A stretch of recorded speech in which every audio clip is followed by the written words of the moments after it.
Hey everyone, my name is Peter. Welcome to today's video looking back at the important information we learned in Game Week 9 and how this might influence our decisions and transfer plans ahead of Game Week 10. We'll look at misfiring forwards like Dominic Solanke and Calvert-Lewin, discuss what to do with Haaland after his measly six-pointer in the great fixture at home to Southampton, and talk about which are the best premiums to own and when to get them.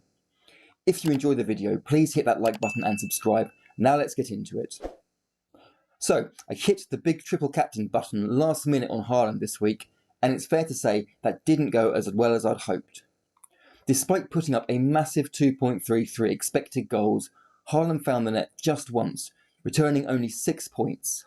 It's the most XG he's had this season, the second most he's ever had in the Premier League in a game, and it looked great after he scored really early. But then he totally lost his shooting boots and contrived to miss 3 big chances. Not the kind of return anyone on triple captain would have hoped for. Not great for those who had Foden or Savinho either, being the players who created all the chances he missed and blanking themselves. I can't be too disappointed with the decision to triple captain him though, just the way it worked out. It's not like Haaland has suddenly become a terrible finisher. It was just a bad week for him to not be at his clinical best from my perspective. But now, the fixture run isn't looking so great for Haaland, so what's the move?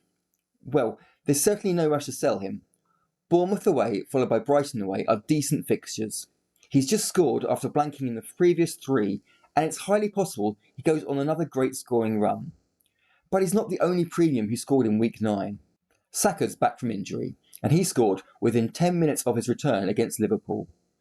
Salah scored in the same game, and Palmer found the net at home to Newcastle this week. Points-wise, they all did better than Haaland, receiving 2 or 3 bonus points apiece.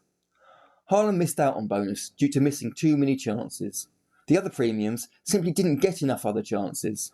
They all scored despite posting pretty low expected goals numbers. Saka took his chance brilliantly after bamboozling Robertson. Salah had the best chance of the premium midfielders, finishing nicely from only 10 yards out in a great position. Palmer was reliant on a goalkeeping error by Nick Pope for his goal.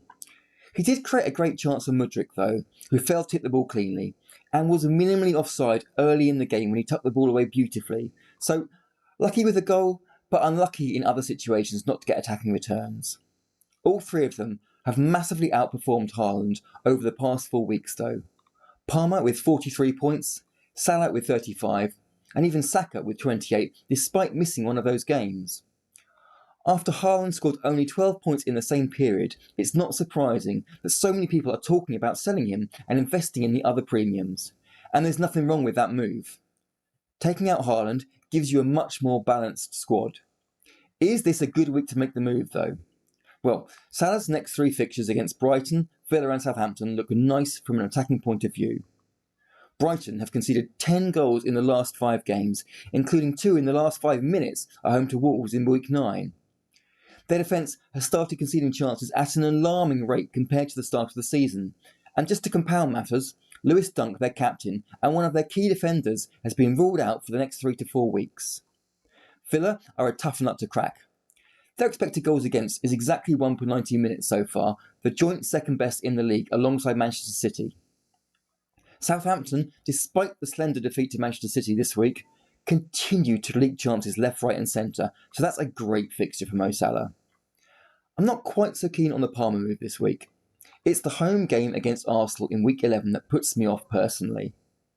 Saka is a slightly more interesting option this week for me, but Newcastle away and Chelsea away still doesn't appeal to me as much as Bournemouth and Brighton for Haaland.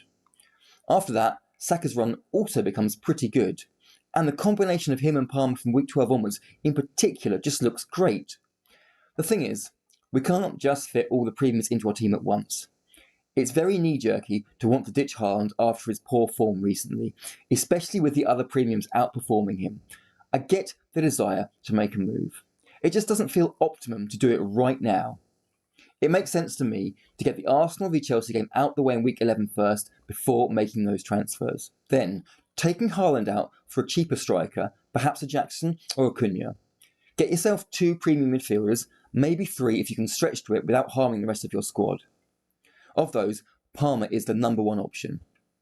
I personally prefer Salah to Saka, but it is an extra 2.5 million, and they're both great assets, so see which one works best for you. Now we've got the problem of the misfiring forwards, and I've got both of the main culprits sitting in my team.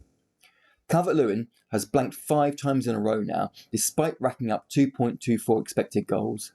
He was pretty unlucky with a very tight offside decision denying him against Fulham, but his finishing was poor against Ipswich, and he's not looking confident right now. His fixture run still looks really good though. The next 5 games are all against teams struggling defensively, especially Southampton this week. I'm really hoping luck turns in his favour, and Southampton continue to give chances to the opposition. I don't think you can sell him before that game. I'm probably going to hold him all the way through until game week 14, as my current wildcard plan is to use it in game week 15. However, if he does blank against Southampton, then I can understand people having had enough and wanting to move him on. Solanke is the other striker managers have had enough of lately. He did manage an assist in game week 7, but no goals in his last 3 so-called easier matches, and more worryingly, no chances coming his way. It's been really frustrating to watch, especially after he racked up massive expected goals in game weeks 5 and 6. We need to see a different style of play from Spurs if Solanke has a chance of staying in our teams. Like Calvert-Lewin though, I don't think this is the week to jump ship. Villa at home isn't easy. You can probably imagine Spurs scoring, and maybe the chances will fall his way for once, but it's Ipswich at home in game week 11 I wouldn't want to sell him before. Ipswich are conceding an awful lot of chances, especially away from home this season. Brentford and West Ham both put 4 past them in the last 3 weeks. Spurs could easily do the same, if not better. I am currently looking to move him on after that match in week 12 though. Unless we see a dramatic change in the percentage of Spurs' chances falling to Solanke over the next 2 weeks, I think his time is up, however well he does against Ipswich. And there's some great options out there as well in the forward areas. Maybe top of that list is Matheus Cunha. He's 6.5 million, so $500,000 more than Calvert-Lewin, and faces Southampton in game week 11, followed by a great run of fixtures. He looks like a superb option in a Wolves team that really like to get forward. Another is Nicholas Jackson.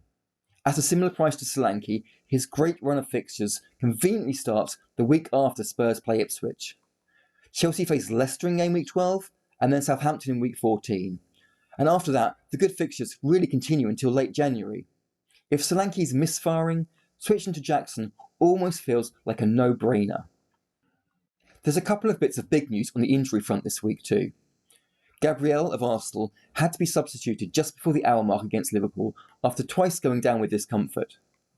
He appeared to have ice on his knee in the stands, but Arteta didn't tell us anything after the game other than he had to come off as he wasn't able to run. Hopefully, we'll get some further news in the press conference later in the week, although Arteta isn't exactly a reliable source of information. If we're lucky, we might even get some early team information on the Saturday, as Arsenal have the lunchtime kickoff. I'd hold him for now and see what we can find out close to the deadline. Another notable injury happened to Dwight McNeil as he was taken off near the end of Everton's game with Fulham. Sean Dyche did say it's hopefully nothing too serious when asked about McNeil's injury. It appears he wasn't certain whether McNeil would even have to come off at the time. Dyche tends to be far more reliable with his injury news than Arteta, so hopefully he'll be forthcoming in the press conference at the end of the week. I certainly wouldn't sell McNeil until I've heard from him. Maybe it won't be necessary. That's all for now. I hope this video was helpful, and as always, please hit the like button and subscribe if you enjoyed it. Thanks for watching, and see you for the next one.